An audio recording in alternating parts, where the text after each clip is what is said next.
దేవుని యొక్క వాక్యాన్ని మనం కొద్ది నిమిషాల్లో దేవుని వాక్యాన్ని జ్ఞానం చేద్దాం. పరిశుద్ధ గ్రంథంలో ఉండి దేవుని యొక్క వాక్యాన్ని ప్రసంగి గ్రంథం 9వ అధ్యాయము 11వ వచనాన్ని మనం చదువుకుందాం. 9:11. ఒడిగలవారు పరుగులో గెలవరు, బలము గలవారు యుద్ధమునందు విజయమొందరు. జ్ఞానము గలవారికి అన్నము దొరకదు. బుద్ధిమంతులగుట వలన ఐశ్వర్యము కలగదు. తెలివి గలవారికి అనుగ్రహము దొరకదు. ఇవన్నీ అదృష్టవశము చేతనే కాలవశము చేతనే అందరికీ కలుగుచున్నవి. దేవునికి స్తోత్రం. హల్లెలూయా. చూడండి, నిజంగా ఈ వాక్యాన్ని బట్టి మనం చూసినట్లయితే ఒక మాట, మన తెలివి, మన బుద్ధి, మన జ్ఞానం ఏమి కూడా అక్కడికి రాదంట. దేవునికి స్తోత్రం. మన బలము కానీ మన బలగం కానీ ఏది అక్కడికి రాదంట. కానీ కేవలం అంట ఇది అంతా కూడా అదృష్టవశమేనంట. ఏంటంటే చెప్పండి, అదృష్టవశము, కాలపరిమితం అంటే ఏమంటే ఇది ఏదైతే నిర్ణయిస్తుందో అదే జరిగిద్దంట. ఏం జరిగిద్దంట?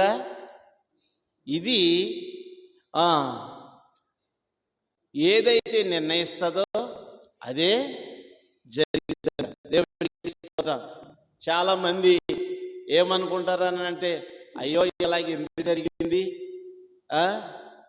ఏంటి అనంటే విధి రాత అంటారు. విధి రాత అంటారు. దేవునికి స్తోత్రం. చాలామంది కొందరు ఏమనుకుంటారంటే అలాగ రాసి పెట్టుంది అని అంటారు. రాసి పెట్టడం ఏం కాదు, కానీ మనమే రాసుకుంటున్నాం. ఎందుకని అనంటే దేవునికి లోబడక, దేవుని మాట వినక మన చేతులారా మనమే రాసి పెట్టుకోవటం మాట. ఇప్పుడు గాలి కుదిలి పెట్టేసామనుకోండి, దీపం ఆరిపోతుందా ఉంటుందా? దానికి సాటి పెట్టుకున్నాం అనుకోండి, దీపం వెలుగుతుంది. అది మనం ఎప్పుడైనా సరే ఇడిచిపెట్టేసామనుకోండి, మన రాత మనం రాసుకున్నట్టే. అది మంచే కావచ్చు, చెడే కావచ్చు, ఏదైనా కావచ్చు. అసలు మనము దేవుని చేతిలో ఉన్నామన్న విషయాన్ని జ్ఞాపకం చేసుకోవాలి. భూమి మీద నరుడు దేవుని చేతిలో ఉన్నాడు. కనుక దేవుని మాటకు లోబడాలి. దేవుని స్తోత్రం. ఒక విషయానికి వస్తే, మన ఇంట్లో యజమాని అన్నవారు ఒకరు ఉంటారు. అవును కదా? పిల్లల మీద యజమాని ఎవరు? తల్లి మీద యజమాని ఎవరు? తండ్రికి యజమానులు ఉంటారు. దేవునికి స్తోత్రం. అలాగే వారి మీద అధికారులు ఉంటారు. అలాగే అందరి మీద కూడా అధికారులు ఉండగా వారందరికి మించిన అధికారి దేవుడు. దేవునికి స్తోత్రం. దేవుని యొక్క అధికారానికి లోబడాలి. చూడండి, చాలామంది ఏమంటారో తెలుసా? ఇదిగో ఒక రోజంటే ఉందలే, దేవుడు ఖచ్చితంగా న్యాయం తీరుస్తాడు అని మనం అంటాం. అవునా కదా? ఎందుకంటే ఒక రోజంటే ఉంది, ఖచ్చితంగా దేవుడు న్యాయం తీరుస్తాడు, కంగారు పడొద్దు అంటాం చాలాసార్లు. ఎందుకంటే అందరికి పైగా న్యాయాధిపతి దేవుడు ఉన్నాడు. దేవునికి స్తోత్రం. ఆయన కాలాలను, సమయాలను, సమస్తమును నిర్ణయించేవాడు అన్నమాట. అతనికి ఎవరైతే లోబడతారో వారు అదృష్టవంతులు. దేవునికి స్తోత్రం. ఇక్కడ అదృష్టము చేతను కాలం పరిమితము చేతను కలుగుతున్నవి. దేవునికి స్తోత్రం. ఏం జరుగుతున్నాయంట?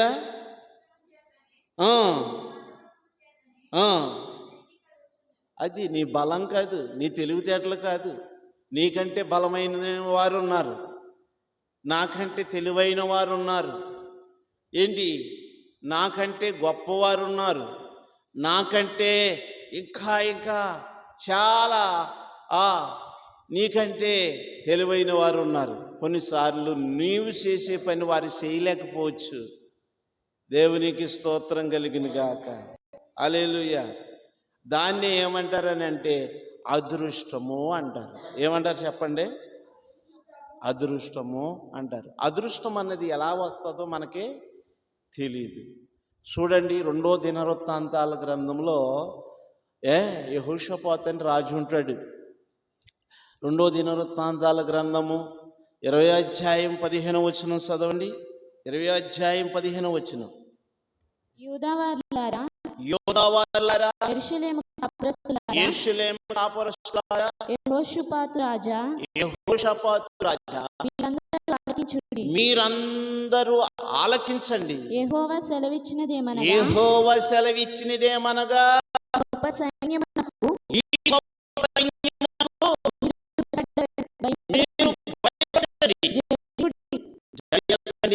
యుద్ధము మీరు కాదు,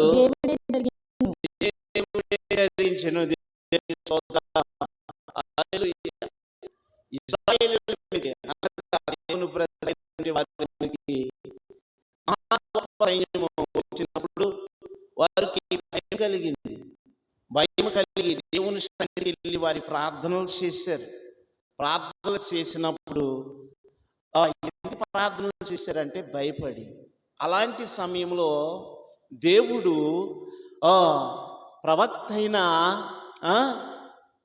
ప్రవక్తతో చెప్పిన మాట ఏంటంటే, యోదావారులారా, యెరూషలేము కాపురస్తులారా, యెహోషాపాతు రాజా, మీరందరూ ఆలకించుడి. మీరందరూ ఒక్కసారి దేవుని మాట ఆలకించండి. యెహోవా సెలవిచ్చినదేమనగా ఈ గొప్ప సైన్యానికి మీరు భయపడకండి. దేవునికి స్తోత్రం. ఈ గొప్ప సైన్యం ఏమండి, ఈ రోజుల్లో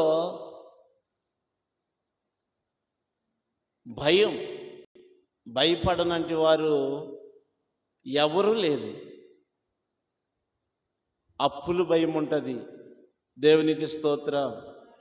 రోగాల భయం ఉంటుంది, అలాగే శత్రువుల భయం ఉంటుంది.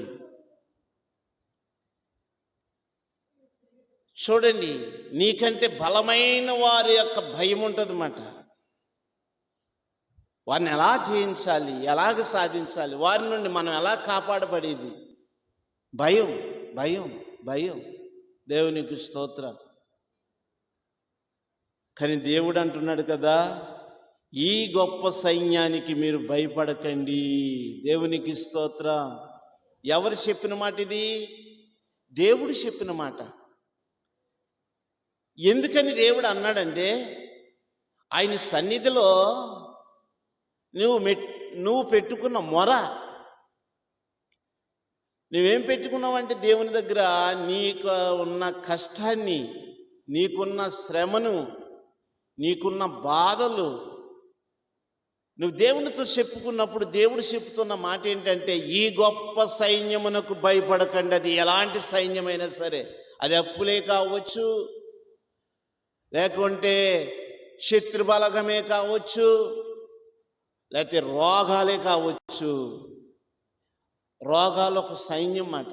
రోగాలు ఒక సైన్యం, అప్పులు ఒక సైన్యం, శత్రువ సైన్యం. దేవునికి స్తోత్రం. ఏమంటే శత్రువులు లేరు నాకు అనేవాళ్ళు చెయ్యెత్తండి పైకి. భూమి మీద నాకు ఎవరు శత్రువులు లేరండి అని అన్నవాళ్ళు చెయ్యెత్తండి. ఎవ్వరు లేరండి. శత్రువులు. ఒక ఇంట్లోనూ భర్తే భార్యకి శత్రువు. దేవునికి స్తోత్రం. భార్యే భర్తకే శత్రువు. పిల్లలకే తల్లిదండ్రులు శత్రువులు, తల్లిదండ్రులకే పిల్లలు శత్రువులు. చూడండి, శత్రువులు అంట పుట్టుకొస్తూనే ఉంటారంట. శత్రువులు ఎలా వస్తారంట? పుట్టుకొస్తూనే ఉంటారంట. అందుకని దేవుణ్ణి అడగాలంటే ఏమని? ప్రభువా, శత్రువులని హృదయం మార్చు, వారిని మిత్రులుగా మార్చమని ప్రార్థన చేయాలంట. దేవుని స్తోత్రం. శత్రువుల్ని మార్చు, శత్రువుల్ని హృదయం మార్చు. ఎందుకంటే కొందరు ఏం చేస్తారో తెలుసా? నువ్వు ఎదుగుతున్నావు అనుకో, నీ ఎలా కింద తొక్కాలని ఆలోచిస్తూ ఉంటారు. కొందరు భయం. దేవునికి స్తోత్రం. హల్లెలూయా. భయం అండి. ఏం చేయాలన్నా భయం. నువ్వేం చేయాలంటే దేవుని దగ్గర శత్రువుల గురించి కూడా ప్రార్థన చెయ్యాలి. ప్రభువా, వారి ఆలోచనలు మానిపించు, వారి ఉద్దేశాలు మానిపించు, నా మీద వారి పగను మానిపించు అని ప్రార్థన చేయాలండి. దేవునికి స్తోత్రం. యెహోషాపాతు రాజు భయపడుతున్నారు. అలాగే ఇశ్రాయేలీయులు యోధావారు భయపడుతున్నప్పుడు దేవుడు చెప్తున్నాడు, ఈ గొప్ప సైన్యానికి మీరు భయపడకండి. దేవునికి స్తోత్రం. యుద్ధం ఎవరిదంట? యెహోవాది. చదవండి ఆ మాట. కిందకు సర్దుకురండి. రేపు వారి మీదకి పోవుడి. వారు జీజు అను ఎక్కుడు మార్గమున వచ్చెదరు.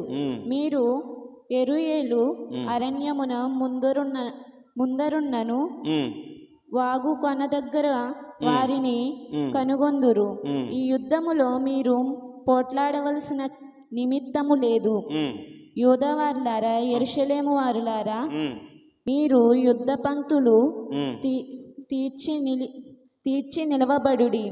మీతో కూడానున్న యెహోవా దయచేయు రక్షణను మీరు చూచెదరు. భయపడకుడి, జడియకుడి. రేపు వారి మీదకి పోవుడి. యెహోవా నీతో కూడా ఉండును. ఆమేన్. దేవునికి స్తోత్రం. సరిపోద్ది. యెహోవా రక్షణ మీరు చూచెదరు. దేవునికి స్తోత్రం. దేవుని రక్షణ మనం చూడాలని అంటే మనం ఏం చేయాలో తెలుసా? దేవుణ్ణి విడిచిపెట్టకూడదు. దేవుణ్ణి ఎన్నొచ్చినా సరే విడిచిపెట్టకూడదు. అసలు మనకి కాపుదల ప్రకారం ఎవరని అంటే దేవుడే.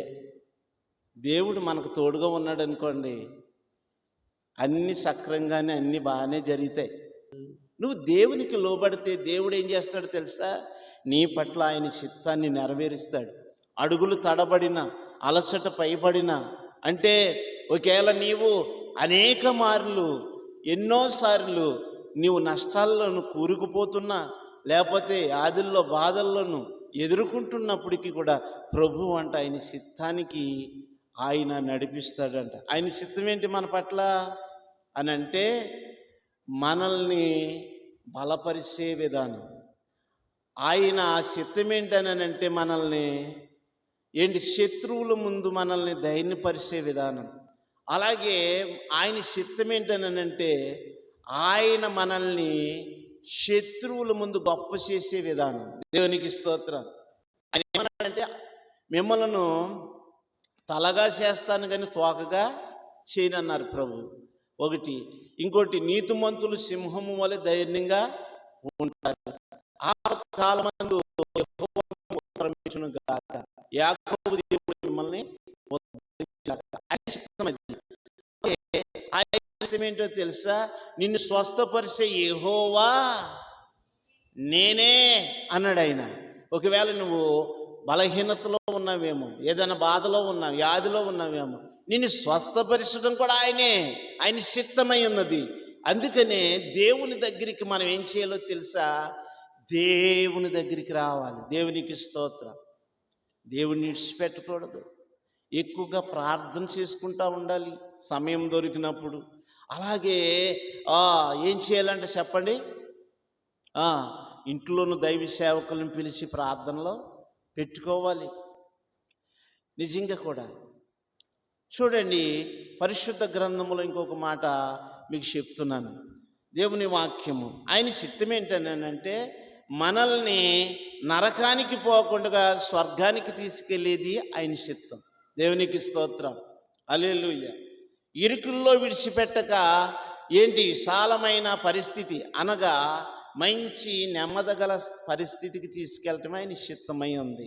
దేవుని వాక్యాన్ని మనం చూసినట్లయితే యెషయా గ్రంథం 40 అధ్యాయము 29వ వచనం కూడా చూద్దాం. యెషయా గ్రంథం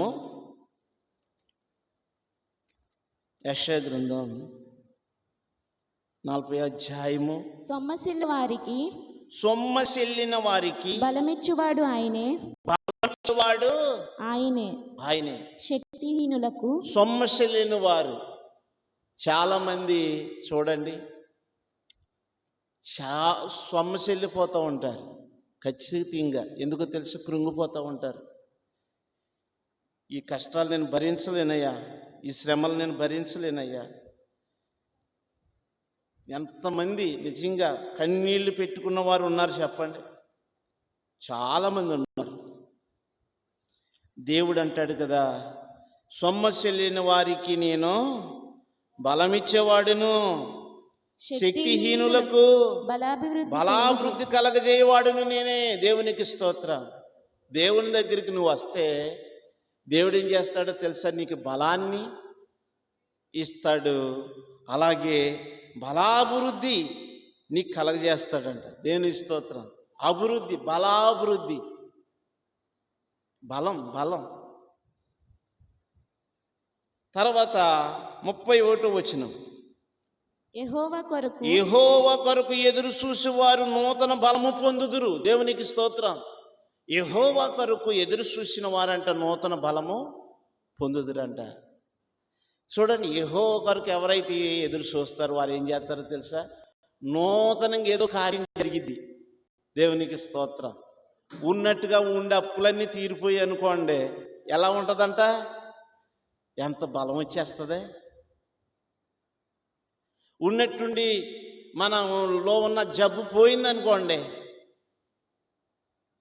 ఎంత బలం ఉంటుందంట, ఎంత ధైర్యం వస్తుంది. ఉన్నట్టుండి చూడండి, దేవుడు ఏ రకంగా కార్యం చేయగలడు. దేవునికి అసాధ్యమైనది లేదు. దేవునికి స్తోత్రం కలిగి. ఇర్మియా గ్రంథం 9వ అధ్యాయం తీసుకోండి. ఇర్మియా గ్రంథం 9వ అధ్యాయం కూడా చూద్దాం. 9వ అధ్యాయము 23వ వచనం. యెహోవా ఇలాగూ సెలవిచ్చుచున్నాడు, జ్ఞాని తన జ్ఞానమును బట్టి, శూరుడు తన శౌర్యమును బట్టి అతిశయపడకూడదు. ఐశ్వర్యవంతుడు తన ఐశ్వర్యమును బట్టి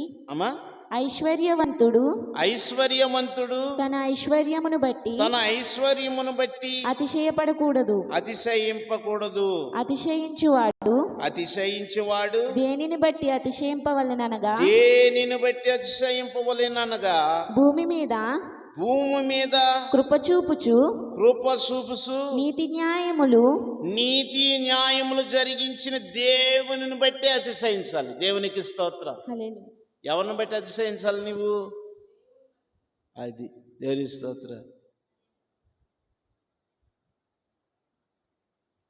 ఎవరిని బట్టి అతిశయించాలి చెప్పండి? దేవుని బట్టి అతిశయించాలి. దేవుడంటే మామూలు విషయం కాదు అసలు. ఈ సృష్టి అంతటికీ కూడా ఆయనే ఆధారభూతుడు. అలాంటి ప్రభుని మనం బట్టి మనం ఏం చేయాలి? అతిశయపడాలి. అతిశయం అంటే ఏంటి? ధైర్యం తెచ్చుకోవాలి, బలం తెచ్చుకోవాలి. దేవుని బట్టి బలాన్ని తెచ్చుకోవాలి. అది మనకి కొంచెం బలం ఏదైనా సరే మనకి బలము అయినదిగా కనిపించింది అనుకోండి, ఇదేం చేస్తుంది మనల్ని దేవుడు ఉండగాను, అది ధైర్యం తెచ్చుకోవాలన్నమాట. మన అతిశయం ఏంటి, మన ధైర్యం ఏంటి? దేవుడు మాట. హల్లెలూయా. దేవుని వాక్యం చూడండి, చివరగా జకర్యా గ్రంథంలో 4వ అధ్యాయము 6, 7 వచనాలు కూడా చూద్దాం. అప్పుడు అతడు నాతో ఇట్లా నేను జెరుబ్బాబేలునకు ప్రత్యక్షమగు యెహోవా వాక్కు ఇదే, శక్తి చేతనైనను బలము చేతనైనను కాక నా ఆత్మ చేతనే ఇది జరుగునని సైన్యములకు అధిపతియగు యెహోవా సెలవిచ్చును. ఆమేన్. శక్తి చేతను గాని బలము చేతను గాని కాదు, గాని దేవుని ఆత్మ చేతనే నువ్వేదైనా చేయగలవు. దేవునికి స్తోత్రం. జెరుబ్బాబేలుతో చెప్పిన మాట ఏంటో తెలుసా? శక్తి చేతనే యెహోవా నువ్వు శక్తి చేతను బలము చేతను ఏది చేయలేవు, దేవుని ఆత్మ చేతనే చేయగలవు. దేవునికి స్తోత్రం. ఆ తర్వాత మాట చదవం. గొప్ప పర్వతమా గొప్ప పర్వతమా జెరుబ్బాబేలును అడ్డగించుటకు నీవు ఏమాత్రపు దానివి, నీవు చదును భూమి, నీవు సదిన భూమిగా మార్చబడదు. దేవునికి స్తోత్రం. గొప్ప పర్వతమా జెరుబ్బాబేలును ఏంటి అడ్డగించుటకు, నువ్వు ఏమాత్రపు దానివి. నేను అడ్డగిస్తున్నాయి కొన్ని సమస్యలు, గొప్ప సమస్యలు. అవునా కదా? దేవుడు అంటున్నాడు కదా, నువ్వెపాటి దానివి, నువ్వేమాత్రం దానివి, నిన్ను సదునం చేసి పడేస్తాను అంటున్నాడు దేవుడు. దేవునికి స్తోత్రాలు. ఏం చేస్తాడంట? సమానం చేసి పడేస్తాను. ఓ పర్వతమా, పర్వతం అంటే ఆకాశం అంత ఎత్తుగా ఉండొచ్చు, నీ సమస్య అలాంటిది కావచ్చు, నీ శత్రువు అలాంటి వాడు కావచ్చు, వాడు అంత బలవంతుడు కావచ్చు. దేవుడంట నిన్ను సదునం చేసి పడేస్తానంటున్నాడు. దేవునికి స్తోత్రం. అసలు ఈ మాటలు తెలుసుంటే అసలు దేవుడిని విడిచిపెడతాం మనమా?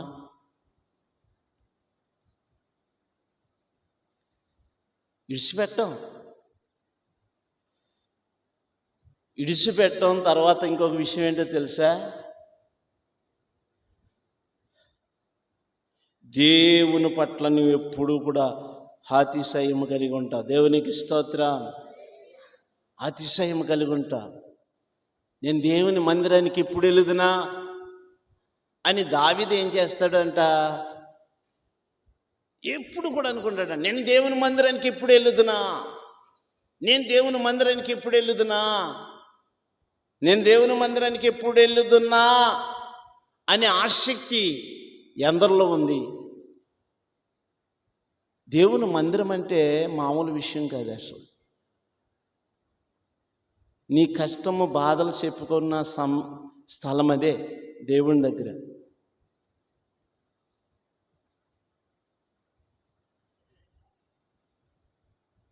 నీ ఇంట్లో శత్రువుల్ని మాన్పించేది ఆయనే, బయట శత్రువుల్ని మాన్పించేది ఆయనే, నీ ఇంట్లో సమాధానం కలిగించేది ఆయనే.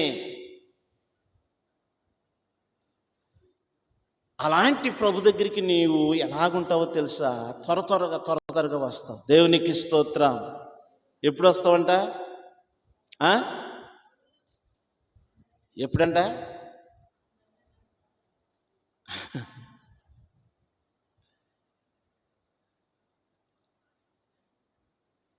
పెందరకడే రావాలి. దేవునికి స్తోత్రం. దేవుని మందిరానికి వచ్చి పెందరకడే ఏం చేయాలంట? నువ్వు పెందరకడి వచ్చి దేవుని పని చెయ్యి, నిజంగా నువ్వు ప్రార్థన చెయ్యి, సంఘం కోసం ప్రార్థన చెయ్యి. నీ గురించే కదా, ఎప్పుడు నీ గురించే. ఎప్పుడు చూసినా కానీ ఇమ్ము ఇమ్ము ఇమ్మని జలగ కంటే ఇద్దరు కూతుర్లు ఉన్నారంట. ఎవరున్నారంట? బైబిల్లో ఉందన్నమాట. ఇమ్ము ఇమ్ము అనేసి జలగకి ఇద్దరు కూతుర్లు ఉన్నారంట. ఎప్పుడు చూసినా కానీ ఇవ్వు ఇమ్ము ఇమ్ము ఇమ్ము అంటాయంట. ఈ జలగకి ఇద్దరు కూతుర్లు. దేవుని స్తోత్రం. సాలు సాలు అన్నవి అంట 3 4 ఉన్నాయంట. ఒకటి పాతాళం, ఒకటి నరకం. బైబిల్లో ఉన్నాయి, సామెతల గ్రంథంలో ఉంటుంది మాట.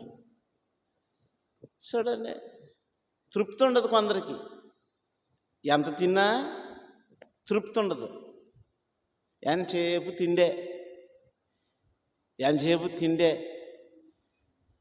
ఎంతసేపు దాచేసుకుంటమే, ఎంత వచ్చినా దాచేసుకుంటమే, ఎంత వచ్చినా దాసేయటం దాసేయటం దాసేయటం దాసేయటం. దాయటం కాదు, దేవుని కోసం ఖర్చు పెట్టాలి. దేవునికి స్తోత్రం. తృప్తి ఉండదు. దేవునికి స్తోత్రం. హల్లెలూయా. ఒక ఆవిడ అంటున్నది, నేను ఆ మనవరాలకు 25,000 ఇచ్చాను, ఈ మనవడు 25,000 ఇచ్చాను, అతను 25,000 ఇచ్చాను, ఇది నువ్వు 25,000 ఇచ్చాను. మరి దేవుడికి ఎప్పుడన్నా 25,000 ఇచ్చావా?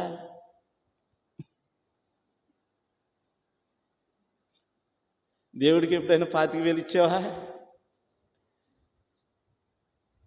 ఇంకొకరికి ఇవ్వాలయ్యా అన్నది.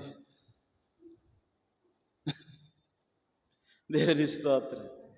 ఇవ్వటం మంచిదే, తప్పులేదు, ఇవ్వచ్చు. కానీ దేవుడికి కూడా ఇస్తే నీకు ఎంత మేలు.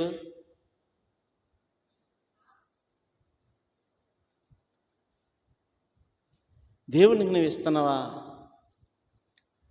ఎందుకనంటే దేవుడు లేకుండా మనం ఉన్నామా? దేవునికి స్తోత్రం కలిగింది. హల్లెలూయా. కనీసం దేవునికి మనం ఏమిస్తున్నాం? సమయాన్ని ఇస్తున్నామా? దేవునికి సమయం ఇవ్వాలి. ఆరాధన రోజున ఆరాధనకి సమయం ఇచ్చేయాలి. ఆ సమయము ఇంకొక దానికి వాడుకోకూడదు. అలాగే మన దేహము దేవునికి ఆలయముగా మారిపోవాలి. దేవుడికి గుడి కట్టేయాలి మన గుండెలో.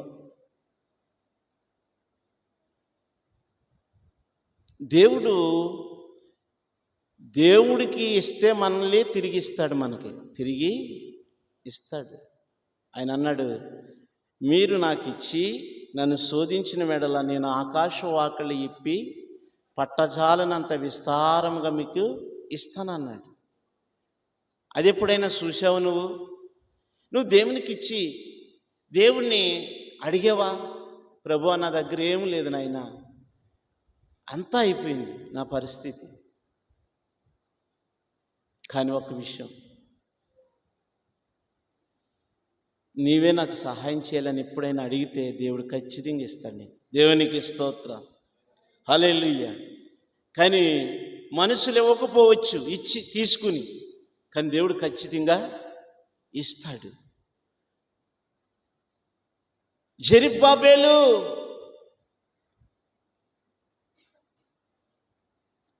జెరుబ్బాబేలుతో చెప్తున్న మాట ఏంటో తెలుసా? శక్తి చేతను బలము చేతను కాదు, ఇది కేవలం నా ఆత్మచేతనే జరిగిద్ది. దేవునికి స్తోత్రం.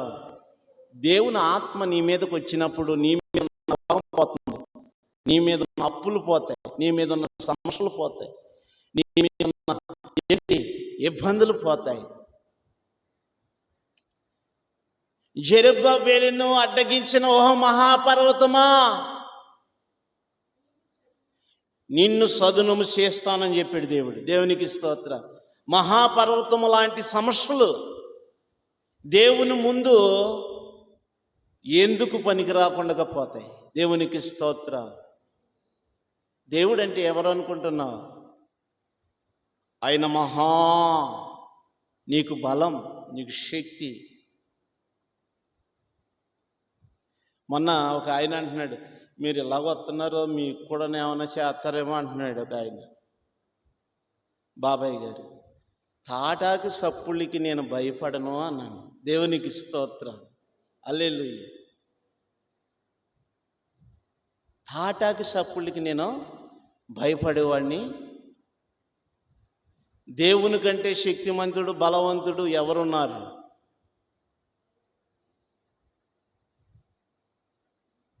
భయపడి పరిచర్య చేసేవాడు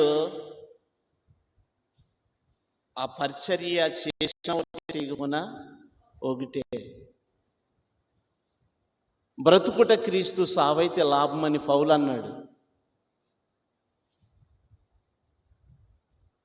మనము బ్రతికేమా దేవుని సాక్షిగా ఉంటాం, చనిపోయామనుకు హ్యాపీగా ప్రమోషన్ వచ్చినట్టు వెళ్ళిపోతాం. దేవునికి స్తోత్రం. మరణాలు ఇవన్నీ కూడా దేవుని చేతిలో ఉన్నాయి. బ్రతకటము, చనిపోవటం దేవుని చేతిలో ఉంది, ఏ మానవుడి చేతిలోనూ లేదు. ఎవరు భయపడాలనంటే మనుషులకి భయపడిన వారు భయపడతారు. దేవునికి స్తోత్రం. దేవునికి భయపడిన వాడు మనిషికి భయపడ్డు. దేవునికి స్తోత్రం. కనుక ప్రియులారా, దేవుని యొక్క వాక్యం సెలవిస్తున్నది ఏమనగానంటే ఈ గొప్ప సైన్యమునికి నీవు భయపడకు. కేవలం అదృష్టము చేతనే, కాలవశము చేతనే ఇవన్నీ జరుగుతాయి. కాలం కలిసి వచ్చిందిరా అంటారు చాలామంది. ఊరికనే అంటారా? కాలం కలిసి వచ్చిందిరా అని అంటారు. ఎందుకని? దేవుడు నీకు అదృష్టం పుట్టించాడు. దేవునికి స్తోత్రం. తన్నితే బూర్లు పుట్టలో పడ్డదండి ఈ అమ్మాయి. ఎక్కడ పడ్డదంట? మరి తన్నితే బూర్లు పుట్టలో పడాలి, కానీ ఇది ఏంట్లోనే పడితే ఏం లాభం? దేవునికి స్తోత్రం. అలా ఉండాలి. అలా లేదు. అదృష్టం అంటే దేవుడు కల్పిస్తాడు. మన తెలివితేటలు, మన బలం ఎందుకు పనిచేయదు? ప్రార్థన చేసుకుందాం, మోకరించండి. దేవునికి స్తోత్రం కలిగిన గాక. హల్లెలూయా. ప్రార్థన చేసుకుందాం. పరిశుద్ధుడా, మహోన్నతుడా, మీకు వందనాలు నాయనా. నువ్వు గొప్ప దేవుడు తండ్రి. నీ మాటలు పూటము వేయబడిన బంగారము లాంటివి తండ్రి. అయ్యా, నా ఎండి బంగారాలు దానికి సాటి కాదు నాయన. యేసయ్యా, నిజమే ప్రభువా. మనుషులని అయ్యా బలపరిచేవాడువు నీవే, ఆదరించేవాడువు నీవే. ఓ సమస్యల నుండి తప్పించేవాడువు నీవే. ఓ రోగముల నుండి తప్పించేవాడువు నీవే. ఓ అపరాధముల నుండి తప్పించేవాడువు నీవే. యేసయ్యా, నీలాంటి వారు ఎవ్వరూ లేరు కదా. నిన్ను నమ్మి, నిన్ను ప్రేమించిన వారిని ఒట్టిగానే విడిచిపెట్టవు కదా ప్రభు. నీకు వందనాలు నాయనా. యేసయ్యా, ఇదిగో బిడ్డలు ప్రభువా నీ సన్నిధిలో ఉన్నారు. ఎవరి హృదయాలు ఎలా ఉన్నాయో నీకు తెలుసు. వారిని ఒక్కసారి దర్శించిన ఆయన. వారి అప్పుల్లో ఉన్నారా? వారి సమస్యల్లో ఉన్నారా? వారి రోగంతో బాధపడుతున్నారా? సిటికి రాని నువ్వు తీయగలవు నాయనా. నీకిష్టమైతే ప్రభువా ఒక్కసారి వారిని దీవించు, స్వస్థపరుచు, బాగుచేయి తండ్రి. నాకిష్టమే అన్నావు ప్రభువా. ఎంతటి పాపునైనా ప్రేమించి రక్షించే దేవుడివి. నీకు అసాధ్యమైంది లేదు కదా. ఇదిగో బిడ్డలను బలపరచు నైనా. అప్పులని సముద్రంలో ఉన్నారు, రోగాలని సముద్రంలో ఉన్నారు, సమస్యలని సముద్రంలో ఉన్నారు. వీదలేక అలిసిపోయి సొమ్మచెల్లిపోతున్నారు తండ్రి. వారికి బలము కలగజేయవాడవు నీవే, బలాభివృద్ధి నీవే. సహాయం చేయి ప్రభువా, సహాయం చేయి. సమస్యల నుండి విడిపించిన ఆయన బాగుచేయమని యేసు నామములో అడిగి ప్రార్థిస్తున్నాం తండ్రి. మన తండ్రి అయిన దేవుని ప్రేమ, కుమారుడైన యేసుక్రీస్తు వారి కృపను, పరిశుద్ధాత్మ దేవుని సావాసం, భూలోకములో ఉన్న పరిశుద్ధులకును దేవుని దూతలకును కూడి వచ్చిన మన అందరికీ ప్రభు ఇప్పుడు ఎల్లప్పుడు